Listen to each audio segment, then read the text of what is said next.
വർഷങ്ങൾക്ക് ശേഷം ക്രിക്കറ്റ് പ്രേമികളെ ആവേശം കൊള്ളിക്കാൻ ഹോങ്കോങ് സിക്സേഴ്സ് ടൂർണമെൻറ്റ് ഈ വർഷം മടങ്ങിയെത്തുകയാണ്. ഇത്തവണത്തെ ടൂർണമെൻറ്റിൽ ഇന്ത്യയും പങ്കെടുക്കുമെന്നുറപ്പായതോടെ ടൂർണമെൻറ്റിൻ്റെ ഗ്ലാമറും ഇരട്ടിയായിട്ടുണ്ട്.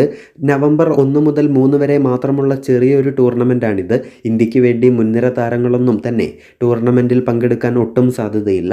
പകരം രണ്ടാം നിര ടീമിനെയായിരിക്കും ഇന്ത്യ അണിനിരത്തുക. യുവതാരങ്ങൾക്ക് തങ്ങളുടെ മികവ് തെളിയിക്കാൻ ലഭിക്കുന്ന മികച്ചൊരു അവസരം തന്നെയായിരിക്കും ഇത്. എന്നാൽ എന്താണ് ഹോങ്കോങ് സിക്സേഴ്സ് ടൂർണമെൻറ്റ് എന്ന് നോക്കാം. 2020 ഫോർമാറ്റിനാണ് ലോക ക്രിക്കറ്റിൽ ഇപ്പോൾ ഏറ്റവും അധികം ആരാധകരുള്ളതെങ്കിലും ഹോങ്കോങ് സിക്സേഴ്സ് ടൂർണമെൻറ്റ് ഈ ഫോർമാറ്റിൽ അല്ലെന്നതാണ് ഏറ്റവും വലിയ കാര്യം. പകരം 5 ഓവർ വീതം മാത്രമുള്ള ഒരു ചെറിയ പോരാട്ടമാണിത്.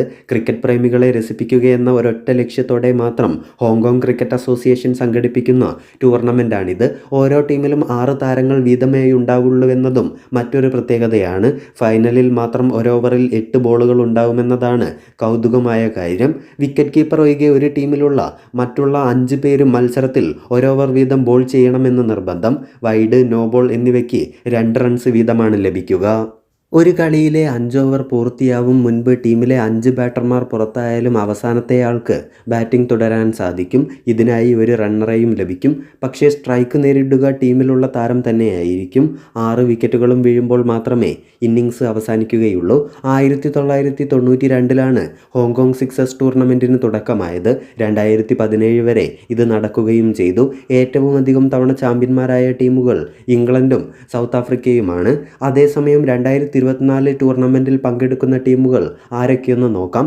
Australia, Bangladesh, England, Hong Kong, India, Nepal, New Zealand, Oman, Pakistan, south Africa, Sri Lanka, United Arab Emirates എന്നിവരാണ് പങ്കെടുക്കുന്നത്.